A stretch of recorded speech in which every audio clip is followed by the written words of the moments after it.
ராஜீவ் காந்தி ஒரு பக்கம் இருக்கட்டும், ராகுல் காந்தி வயநாட்டில் நிற்கிறாரு.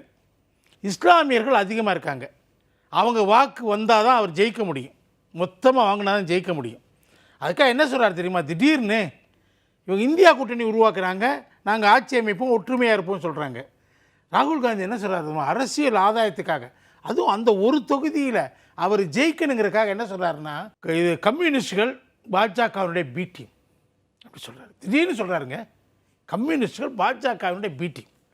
பாஜகவுக்கு எதிராக பாசிசத்தை வீழ்த்த வேண்டும் என்ற நோக்கத்துக்காக இந்தியா கூட்டணியில் இருக்கக்கூடிய ஒரு கட்சி, 2 கட்சிகளை பார்த்து சொல்கிறாரு, என்ன அவங்க பி டீமு, பாஜக எங்கள் மேலே அந்த ஏஜென்சிஸ்லாம் ஏவி கடுமையான தாக்குதல் நடத்துகிறாங்க. ஆனால் பினராயி விஜயன் மேலே இருக்க வழக்கை மென்மையாக பார்க்குறாங்க, நடத்த மாட்டேங்கிறாங்க. இவங்களுக்குள்ள மறைமுக கள்ள உறவு இருக்குங்கிற